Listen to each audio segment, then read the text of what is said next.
പ്രിയപ്പെട്ട കുഞ്ഞുങ്ങളെ, ഇന്ന് നമുക്കൊരു ചെറുകഥ പഠിക്കാം. താളുകൾക്കിടയിൽ ഒരു മയിൽപ്പീലി. എഴുതിയത് പ്രിയ AS, മലയാളത്തിൻ്റെ പ്രിയപ്പെട്ട കഥാകാരി. ഈ കഥയിൽ പ്രധാനമായും 2 കഥാപാത്രങ്ങളാണ് വരുന്നത്. 2 കുട്ടികൾ, അനുതാരയും നീലകണ്ഠനും. അനുതാര ഒരു അസുഖക്കാരി കുട്ടിയാണ്. അവൾക്ക് ഇടയ്ക്ക് മാത്രമേ സ്കൂളിൽ പോകാൻ പറ്റുന്നുള്ളൂ. രോഗങ്ങൾ പിടികൂടുന്നതിനാൽ കൃത്യമായിട്ട് പോകാൻ കഴിയുന്നില്ല.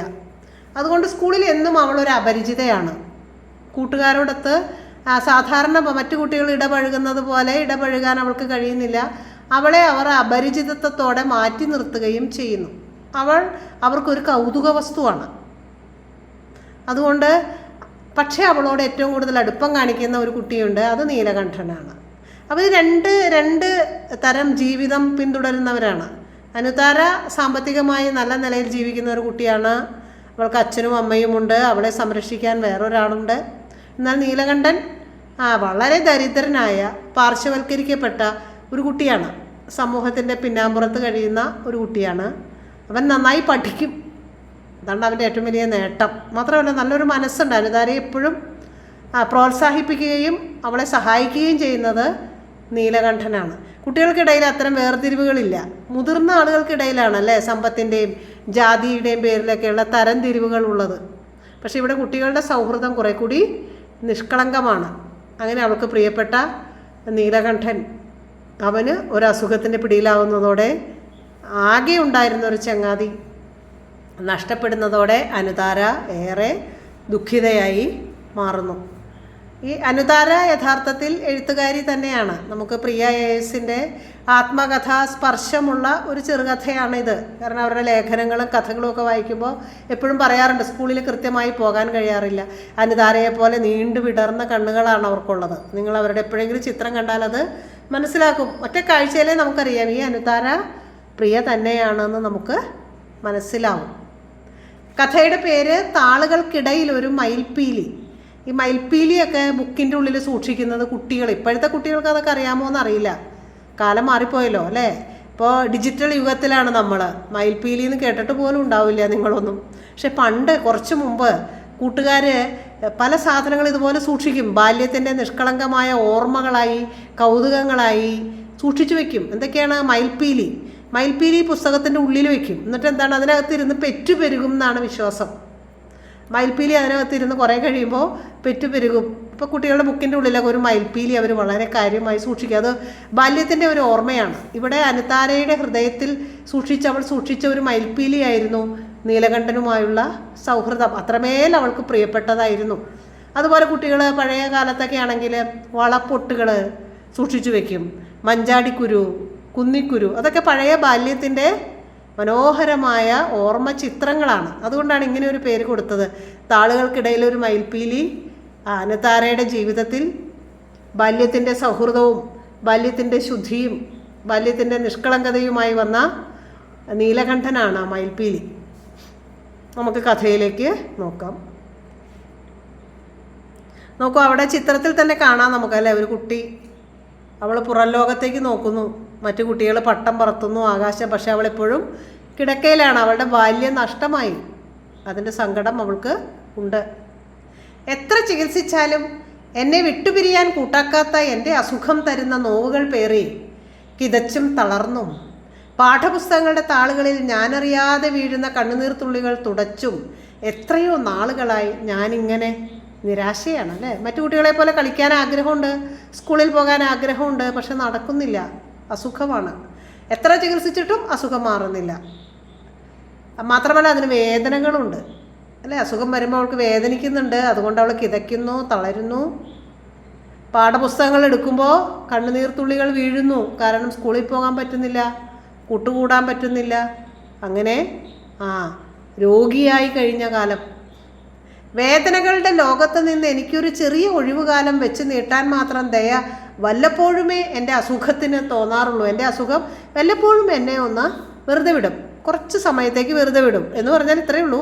അസുഖമില്ലാത്ത ഇത്തിരി സമയം എനിക്ക് വല്ലപ്പോഴും ഒക്കെ കിട്ടാറുണ്ട്. അസുഖം മാറി ക്ലാസ്സിൽ തിരിച്ചെത്തുമ്പോൾ പൊരുത്തപ്പെടാനാവാത്ത അകലത്തിലാണ് സർവ്വതും എന്ന് തോന്നും. സ്കൂളിൽ വന്നാൽ ആ കണക്ഷൻ വിട്ടുപോകും അല്ലേ? കുറച്ചു മുമ്പ് പോയതല്ലേ? എത്രയോ പാഠങ്ങൾ പഠിച്ചിട്ടുണ്ടാകും, കൂട്ടുകാരെന്തൊക്കെ കഥകൾ പറഞ്ഞിട്ടുണ്ടാകും. ഈ കുട്ടി മാത്രം അവിടെ ഒറ്റപ്പെട്ടു പോകും. ഏറ്റവും മനോഹരമാകേണ്ടിയിരുന്ന കുട്ടിക്കാലം അല്ലേ? ജീവിതത്തിലെ ഏറ്റവും സുന്ദരമായ കാലമാണ് കുട്ടിക്കാലം. മനോഹരമായ കാലമാണ് മയിൽപ്പീലികളുടെയും വളപ്പൊട്ടുകളുടെയും കാലം. വിടരാതെ കരിഞ്ഞുപോയ ഒരു ഇതൾ പോലെ, നുണയാൻ മധുരമില്ലാതെ, കൂട്ടിനെ കളിമേളങ്ങളില്ലാതെ കടന്നുപോയ ബാല്യത്തിന് നഷ്ടബോധങ്ങളുടെ നിരയിൽ എന്നും ഒന്നാം സ്ഥാനമാണ്. നഷ്ടബോധം, ചില നഷ്ടങ്ങളെക്കുറിച്ച് എഴുത്തുകാരി അല്ലെങ്കിൽ നമ്മുടെ അനുതാര ഓർക്കാറുണ്ട്. അവൾക്കുണ്ടായ ജീവിതത്തിൽ സംഭവിച്ച നഷ്ടങ്ങൾ നമ്മൾ ഓർക്കാറുണ്ടല്ലേ? നമ്മുടെ ജീവിതത്തിലുണ്ടായ നഷ്ടങ്ങൾ. അനുതാര ഓർക്കുന്ന ആദ്യത്തെ നഷ്ടം അവളുടെ ബാല്യമാണ്, ബാല്യകാലം. എല്ലാ കുട്ടികളും ഓടിയും കളിച്ചും ചിരിച്ചും മറിഞ്ഞും ജീവിക്കുമ്പോൾ അവൾ കട്ടിലിൽ, അതവൾക്ക് സഹിക്കാനാവുന്നില്ല എന്നാണ്. വിടരാതെ കരിഞ്ഞുപോയ ഇതൾ, അവളുടെ ബാല്യം നശിച്ചുപോയി, അത് വിടർന്നില്ല.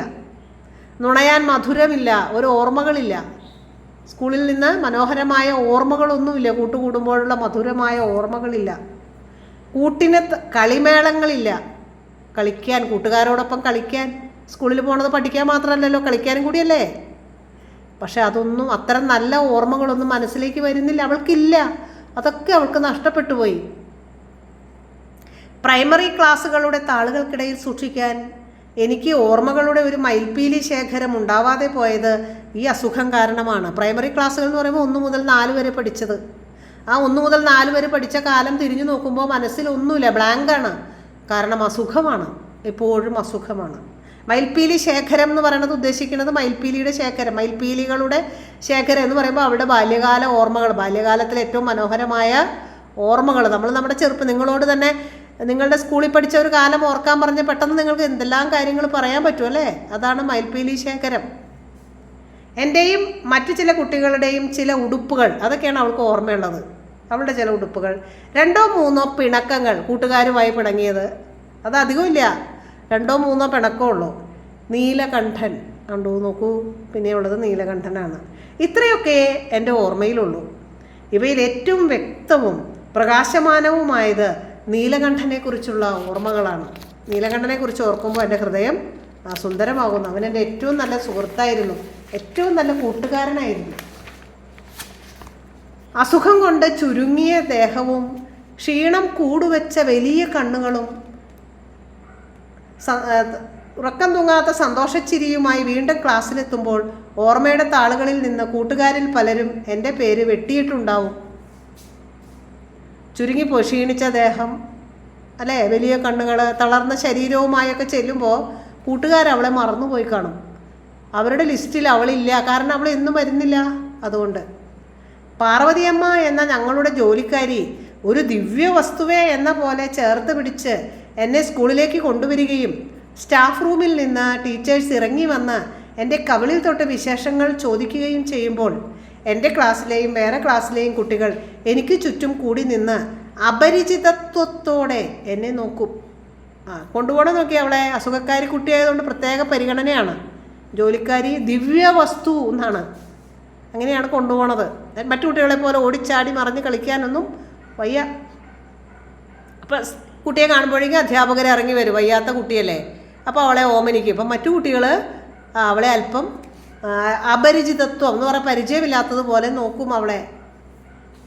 എന്നെക്കുറിച്ച് അവർക്കറിയാവുന്ന കാര്യങ്ങളൊക്കെ രഹസ്യമായി പങ്കുവയ്ക്കും. അവർ പരസ്പരം സ്വകാര്യം പറയും. എന്താ പറയണത്, ഈ കുട്ടി എപ്പോഴും അസുഖം വരണ കുട്ടിയാ, കുട്ടി വല്ലപ്പോഴല്ലേ വരാറുള്ളൂ എന്നൊക്കെ അവർ പതുക്കെ പറയും. പാവം, അതിന് അസുഖമാണ് എന്നൊക്കെ പറയും. പകൽ സമയത്ത് ഞങ്ങളുടെ വീട്ടിൽ കയറിക്കൂടിയ മൂങ്ങക്കുഞ്ഞിനെ കാണാൻ വഴിയേ കൂടിപ്പോയ ഒരുപാട് പേർ വട്ടം കൂടിയത് എനിക്ക് അപ്പോഴൊക്കെ ഓർമ്മ വരും. അവരുടെ വീട്ടിലൊരു മൂങ്ങക്കുഞ്ഞു വന്നു പകല് അല്ലേ, രാത്രിയാണ് മൂങ്ങയുടെ സഞ്ചാരം, പക്ഷേ പകൽ വന്നു. അപ്പോൾ അതിനെ കാണാൻ ആളുകൾ കൂടി കൗതുക വസ്തു പോലെ. അതുപോലെയാണ് എൻ്റെയും ജീവിതം, എൻ്റെയും അനുഭവം. എന്നെ കാണാൻ മറ്റു കുട്ടികൾ എൻ്റെ അടുത്തേക്ക് വരുന്നില്ല, അവർ മാറി നിന്ന് എന്തോ ഒരു അത്ഭുത ജീവിയെ പോലെ എന്നെ നോക്കുന്നു. അതൊക്കെ ഈ കുട്ടിയുടെ നഷ്ടങ്ങളാണ്. മരുന്നുകളുടെ ചൂടിൽ പൊഴിഞ്ഞ് വികൃതമായ തലമുടിക്ക് മീതെ കൂടി കെട്ടിയ സ്കാർഫിൻ്റെ കെട്ടഴിച്ചും വീണ്ടും കെട്ടിയും ഞാൻ നിന്നു. എന്താ ചെയ്യേണ്ടതെന്ന് അറിയില്ല. കണ്ട, താഴെ കുട്ടിയുടെ ചിത്രമുണ്ട്. വികൃതമായ തലമുടി, അവളുടെ മുടിയൊക്കെ കൊഴിഞ്ഞു പോയിരുന്നു, അതുകൊണ്ടൊരു സ്കാർഫ് തലയിൽ കെട്ടിയിട്ടുണ്ട്. അപ്പോൾ അത് അഴിക്കും കെട്ടും. ചുറ്റും ഒഴുകിപ്പരന്ന അപരിചിതത്വം സഹിക്കാതെ വന്നപ്പോൾ എനിക്ക് കരയണം എന്ന് തോന്നി. എനിക്ക് പെട്ടെന്ന് കരയണം എന്ന് തോന്നി. ആരും കൂട്ടില്ല, ആരും അടുത്തേക്ക് വരുന്നില്ല, ആരും അവളെ ചേർത്ത് പിടിക്കുന്നില്ല. അവൾക്ക് വലിയ സങ്കടം വന്നു. മുറ്റത്ത് എവിടെയോ തകർത്ത് നടക്കുന്ന കളികളിൽ നിന്ന് തലയൂരി ഓടിക്കിതച്ച് ആൾക്കൂട്ടത്തിനിടയിലൂടെ നുഴഞ്ഞു കയറി നീലകണ്ഠൻ എന്നെ തേടി വരുമെന്ന് ഓർമ്മിച്ചതും എൻ്റെ കണ്ണുനീർ ഉണങ്ങിത്തീർന്നു. ഞാൻ പെട്ടെന്ന് നീലകണ്ഠനെ കുറിച്ച് ഓർത്തു. അതോടെ എൻ്റെ സങ്കടങ്ങളൊക്കെ പറന്നു, കണ്ണീര് വറ്റിപ്പോയി എന്നാണ്. കാരണം അവൻ എന്നെ കരുതും, പരിഗണിക്കും. അത്ഭുതവും ആഹ്ലാദവും നിറഞ്ഞു കവിയുന്ന മട്ടിൽ എൻ്റെ അടുത്ത് വന്നു നിന്ന് നീലകണ്ഠൻ പറയും, അനുതാര ഇന്ന് വരും എന്ന് എനിക്കറിയായിരുന്നല്ലോ. അങ്ങനെയാണ് അവൻ പറയുക. കുട്ടിയെ അവന് വലിയ ഇഷ്ടമാണ്, അവൻ്റെ കൂട്ടുകാരിയാണ്. അപ്പോൾ അവളെപ്പോഴും പ്രോത്സാഹിപ്പിക്കും, ഒരിക്കലും നിരാശപ്പെടുത്തില്ല. ക്ലാസ്സിലേക്കുള്ള വഴി മുതൽ അനു താര, അനുതാര, അനുതാര എസ് മേനോൻ എന്നൊക്കെ മാറി മാറി വിളിച്ച് നീലകണ്ഠൻ വിശേഷങ്ങളുടെ കെട്ടഴിക്കും. എല്ലാം പറയൂ അവളോട്. എടുത്തു കഴിഞ്ഞ പാഠങ്ങളൊക്കെ വലിയ എളുപ്പമാണ് എന്ന് പറയും. എൻ്റെ നോട്ട് ബുക്ക് വാങ്ങിക്കൊണ്ടുപോയി ഭക്രാനങ്കലിനെ കുറിച്ചുള്ള ചോദ്യോത്തരങ്ങളും വഴിക്കണക്കുകളും ശിപ്പായി ലഹളയും സൗരയൂഥത്തിലെ അന്തേവാസികളുടെ പേര് വിവരങ്ങളും നിറച്ച് എനിക്ക് തിരികെ തരും. എല്ലാ വിഷയങ്ങളും, സയൻസും മാത്സും അല്ലേ, ഇംഗ്ലീഷും സോഷ്യൽ സയൻസും ഒക്കെ എഴുതി തരും. ബുക്ക് വാങ്ങിക്കൊണ്ടുപോയി കംപ്ലീറ്റ് ചെയ്ത് തരും അവൻ. ഉപാധികളില്ലാത്ത ഒരു സ്നേഹം അവന് അവളോട് ഉണ്ട്.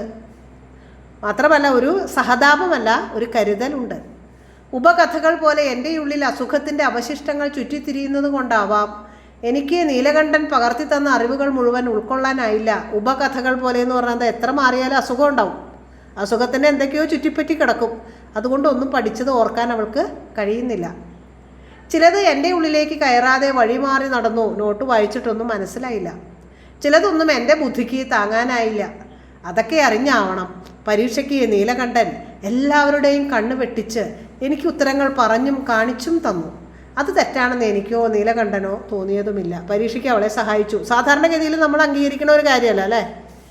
നമ്മൾ പരീക്ഷയിൽ കോപ്പിടിക്കുക, മറ്റു കുട്ടികളെ കാണിച്ചു കൊടുക്കുക എന്ന് പറഞ്ഞാൽ ഗുരുതരമായ തെറ്റാണ്, വളരെ മോശമായൊരു കാര്യമാണ്. പക്ഷെ ഇവിടെ ഈ വയ്യാത്ത കുട്ടി എന്ത് ചെയ്യും? അവൾക്ക് എല്ലാ ദിവസവും വരാൻ പറ്റുന്നില്ല. അവൾ രോഗത്തിൻ്റെ പിടിയിലാണ്. അപ്പോൾ അവളെ സഹായിച്ചതാണ്. അത് നമുക്ക് വലിയ തെറ്റാണെന്ന് പറയാൻ പറ്റില്ല എന്നാണ് അവർ പറഞ്ഞത്. അങ്ങനെയാണ്. അവർക്ക് രണ്ടുപേർക്കും അതിലൊരു കുറ്റവും തോന്നിയില്ല. മുത്തുകൾ പോലെയുള്ള പല്ലുകൾ കാണിച്ച് നീലകണ്ഠൻ ആരെക്കാളും ഭംഗിയായി ചിരിക്കും. കറുപ്പും വെളുപ്പും തമ്മിൽ നല്ല ചേർച്ചയാണെന്ന് ഞാൻ അങ്ങനെയാണ് അറിഞ്ഞത്. അവൻ്റെ നിറം ഒരുപക്ഷെ കറുപ്പായിരിക്കാം. കരയുമ്പോഴും ദേഷ്യപ്പെടുമ്പോഴും വഴക്ക് കൂടുമ്പോഴും ആ മുഖത്ത് ചിരിയുണ്ടെന്ന് എനിക്ക് തോന്നി. സദാ സൗമ്യമായ മുഖത്ത് എപ്പോഴും ഒരു ചിരിയുണ്ട്. അത്ര നല്ല കുട്ടിയാണ് അവൻ. 2 ഷർട്ടുകളേ ഉള്ളൂ നീലകണ്ഠന്. ഒന്ന് വെള്ള, മറ്റൊന്ന് പച്ച. നെറ്റിയിൽ നീട്ടി വലിച്ച് ഒരു ചന്ദനക്കുറി ഉണ്ടാവും. ഒരുപാട് ബസ്സും കാറും ലോറിയും ഒക്കെ ചീറിപ്പായുന്ന റോഡ് തനിയെ ക്രോസ് ചെയ്യുന്ന നീലകണ്ഠൻ്റെ ധൈര്യം എനിക്ക് വലിയൊരു അത്ഭുതത്തിന് വകയായി. വീട്ടിൽ പുറംവേലയ്ക്ക് നിർത്തിയിരിക്കുന്ന പാർവതിയമ്മയാണല്ലോ എന്നെ സ്കൂളിൽ കൊണ്ടു ചെന്നാക്കുകയും തിരിച്ചു കൊണ്ടുവരികയും ചെയ്തിരുന്നത് എന്നാണ്. പെട്ടെന്ന് റോഡ് ക്രോസ് ചെയ്യാൻ പ്രാക്ടിക്കലായിട്ടല്ലേ, പ്രായോഗികമായിട്ടൊക്കെ നടക്കാനും ജീവിക്കാനും നീലകണ്ഠന് അറിയാമായിരുന്നു. നന്നായി പഠിക്കുന്ന നീലകണ്ഠന് സ്ലേറ്റ് പെൻസിൽ കൊടുക്കാൻ ക്ലാസ്സിൽ എല്ലാവരും പരസ്പരം മത്സരിച്ചു. നോക്കൂ അവൻ്റെ ജീവിതാവസ്ഥ. 2 ഷർട്ടുകളെ അവനുള്ളൂ. സ്ലേറ്റ് പെൻസിൽ പോലും വാങ്ങാനുള്ള പണം ഇല്ല. പാവം നീലകണ്ഠന് അച്ഛനില്ല. അതുവരെ അച്ഛനില്ലാത്ത ഒരു കുട്ടിയെയും ഞാൻ കണ്ടിരുന്നില്ല. അച്ഛനില്ലാത്ത ഒരവസ്ഥയും ഉണ്ടാകാം എന്ന സത്യം എനിക്ക് ഒരേ സമയം ദുഃഖവും അത്ഭുതവുമായി. അച്ഛനില്ലാത്ത കുട്ടികളോ? ഇത് ചെറിയ കുട്ടിയാണല്ലോ, അവർക്കുടെ ചിന്തകൾ അത്രയൊക്കെ ഉള്ളൂ. പുതിയ ചെരുപ്പ് വേണം, ഐസ്ക്രീം വേണം എന്നൊക്കെ പറയാനും 8കാലിയെ കൊല്ലാനും അസുഖം വന്നാൽ പൂ പോലെ എടുത്ത് തോളിലിട്ട് നടക്കാനും അച്ഛനില്ലാതെ നീലകണ്ഠൻ എത്ര വിഷമിക്കുന്നുണ്ടാവും എന്നോർത്തപ്പോഴൊക്കെ എൻ്റെ കണ്ണ് നിറഞ്ഞു. ഈ കുട്ടിയുടെ അച്ഛൻ ഈ കുട്ടിയെ ചെയ്യണത് അതൊക്കെ. അച്ഛനായിരുന്നു അവളുടെ തണൽ. പക്ഷെ നീലകണ്ഠൻ അങ്ങനെ ഒരു സഹായത്തിന് ആരുമില്ലല്ലോ എന്നോർത്തപ്പോൾ അവൾക്ക് കരച്ചിൽ വന്നു. നീലകണ്ഠന് അച്ഛനില്ല. ഞാൻ അച്ഛനോടും അമ്മയോടും പാർവതിയമ്മയോടും മാറി മാറി പറഞ്ഞു. നീലകണ്ഠന് മോൾ ഒരു പെൻസിൽ കൊടുത്തോളൂ എന്ന് പറഞ്ഞാണ് അച്ഛൻ എന്നെ സന്തോഷിപ്പിച്ചത്. പിന്നീട് അച്ഛൻ പറഞ്ഞില്ല എങ്കിലും ഞാൻ ഒരുപാട് പെൻസിൽ നീലകണ്ഠന് കൊടുത്തു. 1ാം ക്ലാസ്സിൽ വെച്ച് പെൺകുട്ടികളുടെ ബെഞ്ചിൽ സ്ഥലം തികയാതെ വന്നപ്പോൾ റോസി ടീച്ചർ എന്നെ നീലകണ്ഠൻ്റെ അടുത്തിരുത്തി. പിന്നെ പുതിയ ബെഞ്ചുകൾ എത്തിയിട്ടും പുതിയ ക്ലാസ്സിലേക്കായിട്ടും ഞാൻ സ്ഥാനം മാറിയില്ല. കാരണം നീലകണ്ഠനാണ് അവളെ എപ്പോഴും കൂടെ കൂട്ടിയത്. മറ്റു കുട്ടികളൊക്കെ മാറി നിന്നു. ക്ലാസ് എടുക്കുമ്പോൾ എല്ലാ കുട്ടികളും ഇടയ്ക്ക് എന്തെങ്കിലും വർത്തമാനം പറഞ്ഞു. നീലകണ്ഠൻ മാത്രം മുഴുവൻ ശ്രദ്ധയും ടീച്ചറിലാക്കി അനങ്ങാതിരുന്നു. അതാണ്, വളരെ ഗൗരവത്തോടെ പഠിക്കും. രാവിലെ കണ്ട പൂമ്പാറ്റയുടെ കാര്യവും ഒരു പൂച്ചയെ അണ്ണാറക്കണ്ണൻ കളിയാക്കിയതുമെല്ലാം പറയാൻ തോന്നിയെങ്കിലും നീലകണ്ഠനെ അനുകരിച്ച് ഞാൻ മിണ്ടാതിരുന്നു. അവൻ പഠിക്കുന്ന കുട്ടിയാണ്. അവൻ്റെ കൂടെ കൂടിയതുകൊണ്ട് ഞാനും ക്ലാസ്സിൽ ശ്രദ്ധിക്കാൻ തുടങ്ങി. അങ്ങനെയാണല്ലോ, നമ്മൾ നല്ല കൂട്ടരുടെ കൂടെ കൂടിയാൽ നമ്മുടെ സ്വഭാവവും അതുപോലെ ആവും. ഇൻ്റർവെല്ലിന് നീലകണ്ഠൻ എനിക്ക് മയിൽപ്പീലിയും താമരമൊട്ടും മഞ്ഞക്കിളിയുടെ തൂവലും ചെറുപുന്നയുടെ തളിരും തന്നു കേട്ടോ. അവൻ്റെ കയ്യിലുണ്ടായിരുന്ന സമ്പാദ്യം അതൊക്കെയാണ്. അതവൻ കൂട്ടുകാരിക്ക് കൊടുത്തു. ചായ പെൻസിൽ കൊണ്ട് ഞാൻ തന്നെ വരച്ച ചിത്രങ്ങളാണ് എനിക്ക് പകരം കൊടുക്കാനുണ്ടായിരുന്നത്. ഞാൻ കൊടുത്തത് ഞാൻ വരച്ച പടങ്ങളാണ്. ഓരോ ചിത്രം കൊടുക്കുമ്പോഴും നീലകണ്ഠൻ്റെ കണ്ണുകൾ വിടർന്നു. ഇത് ജീവനുള്ള മയിലാന്നാണ് വിചാരിച്ചത്. എന്തൊരത്ഭുതം! അവൻ അങ്ങനെ പറഞ്ഞു. മയിലിനെ കുറിച്ച് പറഞ്ഞു. ഇനി വീടിനെ കുറിച്ചോ? ഈ വീടിൻ്റെ തുറന്നിട്ട വാതിലിൽ കൂടി ഇതാ ഞാനിപ്പോൾ അകത്ത് കയറും എന്നൊരു തമാശ. എല്ലാം എനിക്ക് വളരെ പ്രിയപ്പെട്ടതായി. അവളുടെ ചിത്രങ്ങളൊക്കെ അവൻ ആസ്വദിച്ചു. ആ ചിത്രങ്ങൾക്കൊക്കെ ജീവനുണ്ട് എന്ന് പറഞ്ഞ് അവളെ പ്രോത്സാഹിപ്പിച്ചു. അവളിലെ കലാകാരിയെ വളർത്തി.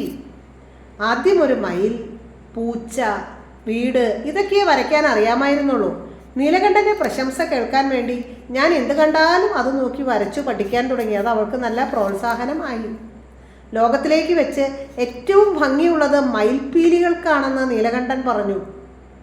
എൻ്റെ വിടർന്ന കണ്ണുകളിലേക്ക് നോക്കി മയിൽപ്പീലി കണ്ണുകൾ പോലെയുണ്ട് എന്ന് ഇടയ്ക്കെല്ലാം നീലകണ്ഠൻ പറയുമ്പോൾ എൻ്റെ എല്ലാ വേദനകളും ഞാൻ മറന്നുപോയി. അവൻ്റെ ആ സ്നേഹവും കൂട്ടും ഈ കുട്ടിയെ വല്ലാതെ സ്പർശിച്ചു.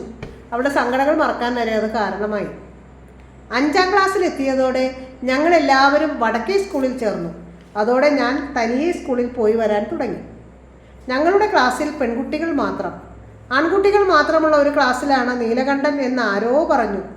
അത്രയധികം കുട്ടികളും ക്ലാസ്സുകളുമുള്ള നെടുങ്കൻ സ്കൂളിൽ നീലകണ്ഠൻ പെരുമഴയത്തെ ഒരു തുള്ളി പോലെ, പെരുമഴയത്തെ ഒരു തുള്ളി കാണാൻ പറ്റില്ല, അതുപോലെ അവനെയും കാണാനില്ല. അത്രയധികം പിള്ളേരുണ്ട് അവിടെ.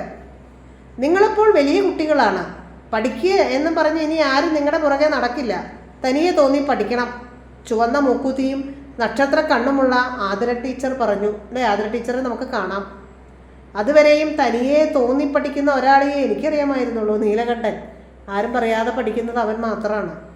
അമ്മയും അച്ഛനും മാറി മാറി പറയുന്നത് കൊണ്ടും, ഒന്നാമതായാൽ നീലക്കല്ലുള്ള ഒരു കമ്മൽ, ചിത്രശലഭങ്ങൾ പറന്നു നടക്കുന്ന ഒരു ഉടുപ്പ് എന്നെല്ലാം മോഹിപ്പിക്കുന്നത് കൊണ്ടും പഠിക്കുന്നവരായിരുന്നു ഞങ്ങളെല്ലാം. നീലകണ്ഠൻ മാത്രമാണ് ആരും നിർബന്ധിക്കാതെ പഠിച്ചിരുന്നത്. പുതിയ ക്ലാസ്സിൽ ഞാനല്ലാതെ വേറെ ആരും നീലകണ്ഠനെ ഓർമ്മിക്കുന്നില്ല എന്ന് എനിക്ക് തോന്നി. വേറെ സ്കൂളിൽ നിന്ന് വന്ന ഒരുപാട് കുട്ടികളോട് സൗഹൃദം സ്ഥാപിച്ചെടുക്കുന്ന തിരക്കിലായിരുന്നു എല്ലാവരും. അനുത്താര മാത്രമാണ് നീലകണ്ഠനെ കാണാതെ വിഷമിച്ചത്. ആ ഇടയ്ക്ക് അച്ഛൻ എനിക്ക് മഞ്ഞയും പച്ചയും ഇടകലർന്ന ഒരു കൂട് പെൻസിൽ വാങ്ങിത്തന്നു. പകുതിയാകുന്ന ഓരോ പെൻസിലും നീലകണ്ഠന് എന്നോർത്ത് ഞാൻ മാറ്റിവെച്ചു. ഒരു കൂട് പെൻസിൽ ഇത്രയും വേഗം തീർക്കാൻ ഈ കുട്ടിക്ക് മാത്രമേ കഴിയൂ, അമ്മ പരാതി പറഞ്ഞു. സ്കൂളിലേക്കുള്ള വഴിയിലും സ്കൂൾ മുറ്റത്തും പാഞ്ഞു നടക്കുന്ന കുട്ടികളുടെ കൂട്ടത്തിലും ഞാൻ നീലകണ്ഠനെ തിരഞ്ഞ് തോറ്റു. അവനെ കാണാൻ പറ്റിയില്ല എവിടെ നോക്കിയിട്ടും. വീണ്ടും ഒരു ആശുപത്രിവാസം കഴിഞ്ഞ് ക്ലാസ്സിലെത്തി. പിടികിട്ടാ ഉയരത്തിൽ പറന്നു തിമിർക്കുന്ന അറിവിൻ്റെ തുമ്പികളെ കയ്യെത്തിപ്പിടിക്കാൻ ശ്രമിച്ച് തളർന്നിരിക്കുമ്പോൾ, എന്താണ് പിടികിട്ടാ ഉയരത്തിൽ പറന്നു തിമിർക്കുന്ന അറിവിൻ്റെ തുമ്പികൾ കിട്ടുന്നില്ല. ക്ലാസ്സിൽ പഠിപ്പിക്കുന്നതൊന്നും ശ്രദ്ധിക്കാൻ പറ്റുന്നില്ല, കാരണം കണ്ടിന്യൂവേഷൻ ഇല്ലാത്തത് കൊണ്ട്. അടുത്തിരുന്ന ജയന്തി സ്വരം താഴ്ത്തി എന്നോടൊരു രഹസ്യം പറഞ്ഞു. നീലകണ്ഠന് ഒരു വലിയ പനി വന്ന് കണ്ണ് കാണാണ്ടായി, ഇനി സ്കൂളിൽ വരില്ലാത്രേ. നീലകണ്ഠൻ്റെ കാഴ്ച പോയി എന്നാണ്. ഞാനത് തീരെ ഗൗനിച്ചില്ല. അതൊരു വെറും നുണയാണെന്ന് എന്തുകൊണ്ടോ എനിക്ക് തീർച്ചയായിരുന്നു. ഞാനത് വിശ്വസിച്ചില്ല, കാരണം എനിക്കത് വിശ്വസിക്കാൻ കഴിഞ്ഞില്ല. പിറ്റേന്ന് ശനിയാഴ്ചയായിരുന്നു. അപരിചിതമായ ഒരു സ്ത്രീ ശബ്ദം ഉറക്കെ സങ്കടപ്പെട്ടിട്ടുള്ള കരച്ചിലായി മാറുന്നത് കേട്ടാണ് രാവിലെ ഞാൻ ഉണർന്നത്. ആര് കരയുന്നതും ഇഷ്ടമില്ലാതിരുന്ന ഞാൻ അവരെ ആരാണ് ഉപദ്രവിച്ചിട്ടുണ്ടാവുക എന്ന് ആലോചിച്ച് മുൻവശത്തേക്ക് ഓടി. കൈലി ഉടുത്ത് ബ്ലൗസിന് മീതെ കൂടെ നിറം മങ്ങിയ തോർത്തിട്ട് മെലിഞ്ഞുണങ്ങിയ ഒരു സ്ത്രീ ഇറയത്തിരുന്ന് കാൽമുട്ടിൽ മുഖം വെച്ച് തേങ്ങിക്കരയുന്നു. അരികെ നീലകണ്ഠൻ. പോണതിന് മുമ്പ് മോളെ കാണാൻ വരണമെന്ന് വാശിയല്ലായിരുന്നോ ഇവന്? എന്നെ ചേർത്ത് പിടിച്ച് നീലകണ്ഠൻ്റെ അമ്മ കരഞ്ഞു. എന്താണ് അവർ പറയുന്നതെന്ന് എനിക്ക് മനസ്സിലായില്ല. കൂടുതൽ ആലോചിക്കാനൊന്നും നിൽക്കാതെ അവരുടെ കൈകളിൽ നിന്ന് കുതറി നീലകണ്ഠൻ എന്ന് ആർത്ത് വിളിച്ച് ഞാൻ നീലകണ്ഠൻ്റെ അടുത്ത് ചെന്ന് നിന്നു. നീലകണ്ഠൻ കൈകൾ കൊണ്ട് വായുവിൽ പരതി എൻ്റെ കൈകൾ കണ്ടുപിടിച്ചു. പാവം അല്ലേ, അവൻ്റെ കാഴ്ച പോയി. എന്താണിങ്ങനെ? അമ്പരക്കുമ്പോൾ ഒരു ദുസ്വപ്നം പോലെ ജയന്തിയുടെ വാക്കുകൾ ഓർമ്മ വന്നു അല്ലേ, ഒരു പേടി സ്വപ്നം പോലെ കഴിഞ്ഞ ദിവസം കൂട്ടുകാരി പറഞ്ഞത് ഓർമ്മ വന്നു. നീലകണ്ഠൻ്റെ അമ്മ അപ്പോഴൊന്നുകൂടി കരഞ്ഞു. നിശ്ചലമായ കൃഷ്ണമണികളെ തൊട്ട് താഴേക്ക് ഒഴുകിയിറങ്ങിയ കണ്ണുനീരിനിടയിലും നീലകണ്ഠൻ ചിരിച്ചു, മന്ദാരപ്പൂ പോലെ. അവനപ്പോഴും മറ്റുള്ളവരെ ചിരിപ്പിക്കാനും ആശ്വസിപ്പിക്കാനുമാണ് ശ്രമിക്കുന്നത്. ഇവൻ്റെ ചികിത്സയ്ക്കായി വീട് വിൽക്കാൻ പോകുവാണ്. അങ്ങ് കിഴക്കൻ നാട്ടിൽ ഇവൻ്റെ അമ്മാവിൻ്റെ കൂടെ കഴിയാനാ വിചാരിക്കണേ. നീലകണ്ഠൻ്റെ അമ്മ കരഞ്ഞ് കരഞ്ഞ് ഒച്ചയിടറി. ശബ്ദമില്ലാത്ത കരച്ചിലിലേക്ക് എത്തിയ അവരെ അമ്മ അകത്തേക്ക് കൂട്ടിക്കൊണ്ടുപോയി. പാവം സ്ത്രീ. നീലകണ്ഠൻ എനിക്ക് ഒരു കെട്ട് ചെറുപുന്ന തളിര് കൊണ്ടുവന്നിരുന്നു. തളിർത്ത് നിൽക്കുന്ന ചെറുപുന്ന കണ്ടാൽ ചെത്തി പൂത്തതുപോലെ തോന്നും എന്ന് നീലകണ്ഠൻ പറയാറുള്ളത് ഓർത്തു നിൽക്കുമ്പോൾ നീലകണ്ഠൻ്റെ ശബ്ദം ഒരു വിറയലോടെ വന്ന് എന്നെ തൊട്ടു. അത് വെട്ടിവിറ്റു, തീർത്താലും തീരാണ്ടല്ലേ കടം. കടം തീർക്കാൻ വേണ്ടി പുന്നമരം വെട്ടിക്കളഞ്ഞു. അപ്പോൾ അതിൽ അവസാനം ബാക്കിയുണ്ടായതാണ് കൂട്ടുകാരിക്ക് കൊടുത്തത്. അതോടെ എൻ്റെ കരച്ചിലിന് ശക്തി കൂടി. അനുതാര കരയാൻ തുടങ്ങി. അയ്യോ, എന്തിനാ ഇങ്ങനെ കരയണത്? നോക്ക്, ഞാൻ കരയണില്ലല്ലോ. നീലകണ്ഠൻ എന്നെ സമാധാനിപ്പിച്ചു. നോക്കൂ, ഇപ്പോഴും അവൻ്റെ സങ്കടങ്ങളൊക്കെ ഉള്ളിലൊതുക്കി അനുതാരയെ ആശ്വസിപ്പിക്കാനാണ് ശ്രമിക്കുന്നത്. പിന്നെ ഞങ്ങൾ കൈകോർത്ത് പിടിച്ചുകൊണ്ട് ചവിട്ടുപടിയിലിരുന്നു. കുഞ്ഞമ്മ വാങ്ങിത്തന്ന പാദസരം തൊട്ടു നോക്കി ഹായ്, നല്ല ഭംഗിയുണ്ട് എന്ന് നീലകണ്ഠൻ പറഞ്ഞു. ഓരോ മുറിയിലും കൂടി കയറി ഇറങ്ങുമ്പോൾ എത്ര വലിയ വീടാ എന്ന് നീലകണ്ഠൻ അത്ഭുതപ്പെട്ടു. എൻ്റെ മുറിയിലെത്തിയപ്പോൾ പുസ്തകത്താളുകൾ മറിച്ചു നോക്കി. ഇപ്പോൾ ഏത് പാഠമാണ് എടുക്കുന്നത്? അതൊന്ന് വായിച്ചേ കേൾക്കട്ടെ എന്ന് സ്വപ്നത്തിലെന്ന പോലെ പറഞ്ഞു. ഒന്ന് ആലോചിച്ച് നോക്കൂ, ഏറ്റവും നന്നായി പഠിക്കുന്ന കുട്ടി, സ്വാഭാവികമായി പഠിക്കുന്ന കുട്ടി, ആരും നിർബന്ധിക്കാതെ പഠിക്കുന്ന കുട്ടി, അവന് വിധി ഒരുക്കി വെച്ചത് വലിയൊരു ദുരന്തമാണ്. അമ്മ കൊടുത്ത പഴയ സാരികളും കുറച്ച് രൂപയുമായി നിന്ന നീലകണ്ഠൻ്റെ അമ്മ പോകാൻ നേരം വീണ്ടും കരഞ്ഞു. ശേഖരിച്ചു വെച്ച പെൻസിൽ കയ്യിൽ കൊച്ചു കൊടുക്കുമ്പോൾ നീലകണ്ഠൻ്റെ ചിരി മങ്ങി. ഇനി എനിക്ക് എന്തിനാ പെൻസില്? എന്നിട്ട് ഇത്തിരി നേരം കഴിഞ്ഞ് ചോദിച്ചു, ഇതിനെന്താ നിറം? ഇതിനോ? അതൊന്നും കാണാൻ അവന് കഴിയുന്നില്ല. കൈകോർത്ത് പിടിച്ചുകൊണ്ട് ഞങ്ങൾ റോഡ് വരെ നടന്നു. ഇനി എൻ്റെ പങ്കും കൂടി അനുതാര പഠിച്ചോളൂ എന്ന് വലിയ തമാശ പോലെ പറഞ്ഞ് ഈറനായൊരു പൊട്ടിച്ചിരി ഉതിർത്ത് നീലകണ്ഠൻ നടന്നു നോങ്ങി. ഹൃദയം തകർക്കുന്ന ഒരു കഥയാണല്ലേ. വളരെ വിഷമം തോന്നും. വളരെ വൈകാരികമായ കാഴ്ചകളും സന്ദർഭങ്ങളുമുള്ള ഒരു കഥയാണ്. വായനക്കാരുടെ മനസ്സിലും ഒരു വലിയ നോവായി നീലകണ്ഠൻ ഉണ്ടാകും. കാരണം അത്ര ഹൃദ്യമായിട്ടാണ് നീലകണ്ഠനെ എഴുത്തുകാരി അവതരിപ്പിച്ചിരിക്കുന്നത്. വളരെ ദരിദ്രമായൊരു സാഹചര്യത്തിൽ ജീവിച്ചിട്ടും മുന്നോട്ട് പോകണമെന്ന് ആഗ്രഹിച്ച് പഠിക്കാൻ ഒരുങ്ങിയ കുട്ടിക്ക് കാഴ്ച നഷ്ടപ്പെടുകയാണ് ഉണ്ടായത്. ഇനി എനിക്കെന്തിനാ പെൻസിൽ എന്ന് ചോദിക്കുമ്പോഴും ഇതിൻ്റെ നിറം എന്താണ് എന്ന് പറയുമ്പോഴും അവൻ അനുഭവിക്കുന്ന മാനസിക സംഘർഷം വളരെ വ്യക്തമാണ്. പക്ഷേ കുട്ടി അതൊന്നും പുറത്ത് കാണിക്കുന്നില്ല. ഉത്തരങ്ങളെല്ലാം കമൻറ്റ് ബോക്സിൽ കൊടുത്തിട്ടുണ്ട്. നിങ്ങൾ താല്പര്യമുള്ളവർക്ക് എഴുതി പഠിക്കുക കേട്ടോ. കഥ വായിക്കൂ, മനസ്സിൽ പതിഞ്ഞ സന്ദർഭങ്ങൾ അവതരിപ്പിക്കൂ. ധാരാളം സന്ദർഭങ്ങൾ ഈ കഥയിലുണ്ട്. ആ കുട്ടി തനിച്ചിരിക്കുമ്പോൾ നീലകണ്ഠൻ വരുന്നത്, അല്ലെ, അവളെ ആശ്വസിപ്പിക്കുന്നത്. അവസാന രംഗത്ത് ധാരാളമുണ്ട്. പെൻസിൽ കൊടുക്കുന്നത്, പുസ്തകം വായിക്കാൻ ആവശ്യപ്പെടുന്നത്, അമ്മ കരയുന്നത്, നീലകണ്ഠൻ റോഡ് ക്രോസ് ചെയ്ത് പോകുന്നത് ഒക്കെ സന്ദർഭങ്ങൾ ആണ്. എൻ്റെ വിടർന്ന കണ്ണുകളിലേക്ക് നോക്കി മയിൽപ്പീലി കണ്ണുകൾ പോലെയുണ്ട് എന്ന് ഇടയ്ക്കെല്ലാം നീലകണ്ഠൻ പറയുമ്പോൾ എൻ്റെ എല്ലാ വേദനകളും ഞാൻ മറന്നുപോയി. ഈ വാക്യം വിശകലനം ചെയ്ത് കുറിപ്പ് തയ്യാറാക്കുക. അസുഖക്കാരിയായ അനുതാര വല്ലപ്പോഴും സ്കൂളിൽ വരുന്നു. അവളുടെ സങ്കടങ്ങൾ ആരോടും പങ്കുവയ്ക്കാൻ അവൾക്ക് സാധിക്കുന്നില്ല. ആരും അവളെ അടുപ്പിക്കുന്നില്ല. എന്നാൽ നീലകണ്ഠൻ അവളെ കൂടെ കൂട്ടുകയും എപ്പോഴും അവളെ പ്രോത്സാഹിപ്പിക്കുകയും അവളുടെ കുഞ്ഞു ജീവിതത്തിൽ പ്രതീക്ഷകളും സ്വപ്നങ്ങളും നിറയ്ക്കുകയുമാണ് നീലകണ്ഠൻ ചെയ്യുന്നത് എന്നാണ്. പോസിറ്റീവായി മാത്രം എനർജി കൊടുക്കാൻ കഴിവുള്ള ഒരു കുട്ടിയാണ് അവൻ. പ്രയോഗഭംഗി മന്ദാരപ്പൂ പോലെ അല്ലേ? എന്ത് ഭംഗിയാണ് വെളുത്ത പൂവ്, മന്ദാരപ്പൂവ് കണ്ടിട്ടില്ലേ നിങ്ങൾ? ഇവിടെ തൊടിയിലും പറമ്പിലൊക്കെ ഉള്ള പൂവാണ്. മന്ദാരപ്പൂ പോലെ ചിരിച്ചു എന്ന് പറഞ്ഞാൽ നല്ല തെളിഞ്ഞ് പല്ലുകൾ. നേരത്തെ പറയുന്നുണ്ടല്ലോ നീലകണ്ഠൻ്റെ നല്ല വെളുത്ത പല്ലുകളാന്ന് പറയുന്നുണ്ടല്ലേ. ആ ചിരി വളരെ സുന്ദരമാണ്, മനോഹരമാണ്. അതിൻ്റെ ആകൃതിയും ഒക്കെ നമുക്ക് കാണാം. പെരുമഴയത്തെ ഒരു തുള്ളി പോലെ, ആ പെരുമഴയത്തെ ഒരു തുള്ളി കാണാൻ പറ്റില്ല. അതുപോലെ ധാരാളം പ്രയോഗങ്ങൾ ഈ കഥയിൽ ഉണ്ട്. അത് വെട്ടിവിറ്റു, തീർത്താലും തീരാണ്ടല്ലേ കടം. അയ്യോ എന്തിനാ ഇങ്ങനെ കരയണത്? നോക്ക്, ഞാൻ കരയണില്ലല്ലോ. ഇനി എൻ്റെ പങ്കു കൂടി അനുതാര പഠിച്ചോളൂ.